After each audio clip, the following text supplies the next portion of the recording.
물에 빠져 있는 사람을 발견하고 뛰어든 사람에게 그 사고에 대한 책임을 어디까지 물어야 될지 우리는 생각을 해봐야 됩니다. 만약에 그것까지 너의 과실이라고 이야기하면 그 다음부터는 못 구합니다. 안 구하고 싶은 게 아니라 못 구하는 겁니다. 저는 이걸 제가 응급실에서 일했기 때문에 압니다.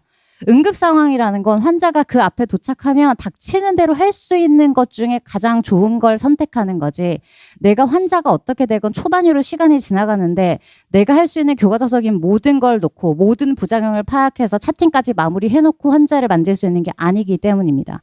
이거는 임상을 해보지 않으면, 그리고 바이탈 일선에 있어보지 않으면 모르는 겁니다. 제가 의사 입장이라서 이러는 게 아닙니다. 저 심지어 지금 정치하지 않습니까? 이런 얘기하면 뭐 좋은 소리 듣겠습니까? 그럼에도 불구하고 이 상황으로는 아무도 이 일을 못하게 될 것이고 그것이 이미 현실로 일어났기 때문이고, 글쎄요, 저는 현장에서 이 리스크 때문에 제 동료들이 모두 떠났고 2024년 1월까지도 소아응급실을 지키고 흉부외과를 지켰던 동료들인데 이 이슈 때문에 모두 떠났습니다. 이주영 의원님께서 최근에 그 개정안을 제안하셨는데 조금 그 소개도 해주시고 이 쟁점에 대해서 특히 형사처벌에 대해서 어떻게 생각하시는지 좀 의견을 듣겠습니다. 네, 소개 감사합니다. 개혁신당 이주영입니다. 제가 이번에 응급의료에 관한 그 법률 개정안을 냈습니다. 그 개정안의 내용은 이렇습니다.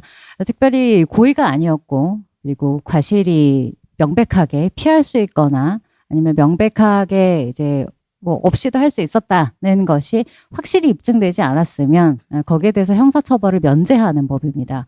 왜냐하면 지금 변호사님께서 법적인 관점으로 잘 말씀해 주셨는데 여기에서 제가 가장 말씀하신 것 중에 제일 마음에 와닿았던 건 그겁니다. 법률가는 이 법들을 쪼개서 본다고 말씀을 하셨습니다. 저는 이 부분이 사실은 의료계가 법 쪽에나 혹은 행정 쪽 혹은 국회와 가장 소통이 어려운 부분이 아닌가 생각합니다. 왜냐하면 이 법이라는 것을 적용함에 있어서 의료 혹은 의학이라는 것은 그것의 통합성 자체가 이렇게 쪼개서 평가하기에는 어려운 점이 있다. 저는 이렇게 생각을 하는 부분이 있는데요. 하나의 의료 행위가 행해지는 것에 있어서는 그 시작과 끝이 명확하지가 않습니다. 그리고 손상이 없는 상태에서는 의료 자체가 시작되지를 않죠. 그렇기 때문에 우리가 이 의료를 함에 있어서 언제 개입을 하고 언제 종료할 것이며 어느 수준으로 개입할 것이고 어떠한 처치를 할 것인가는 모두 그 상황의 즉각적인 결정으로만 결정될 수가 있는 겁니다.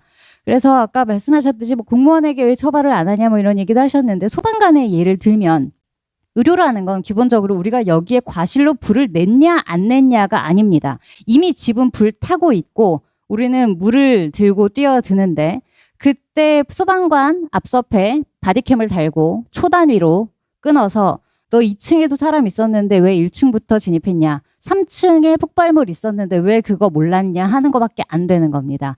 그렇기 때문에 이게 뭐 과실에 대해서 좀 다르게 원래 취급한다 그러면서 과실로 가스 폭발을 하거나 과실로 불을 내는 예시를 드셨는데 묻고 싶은 겁니다. 우리가 사람을 밀어서 물에 빠뜨려서 익사를 한 경우에는 당연히 고의죠.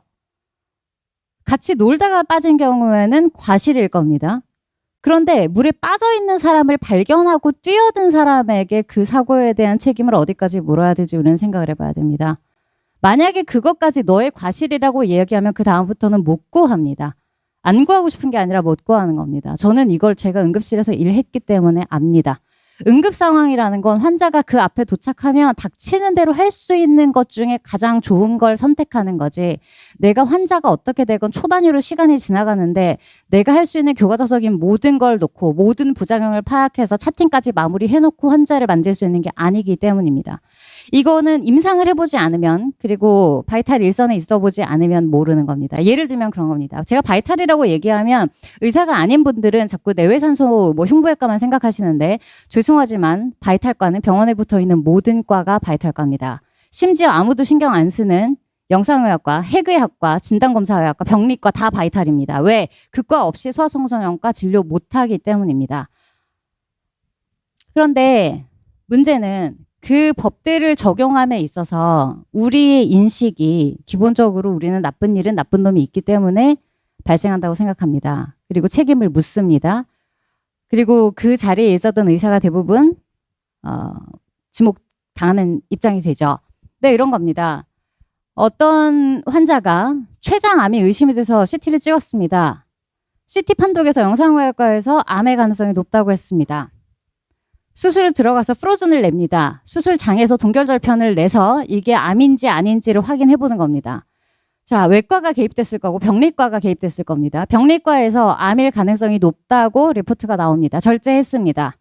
그런데 나중에 수술 후에 또 절제생검 들어갑니다.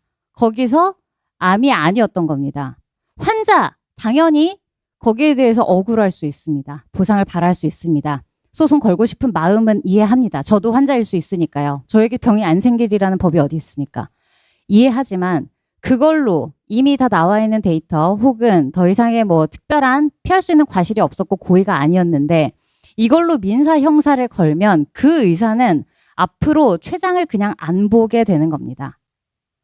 그렇기 때문에 여기에 대해서 그럼 환자가 나는 그럼 어디서 이 억울함을 해소를 받아야 하냐, 어디서 보상을 받아야 하냐라고 하기에는 세상에는 모든 잘못이 누군가의 악의나 누군가의 과실로 일어나는 게 아니라는 것을 알 필요가 있습니다.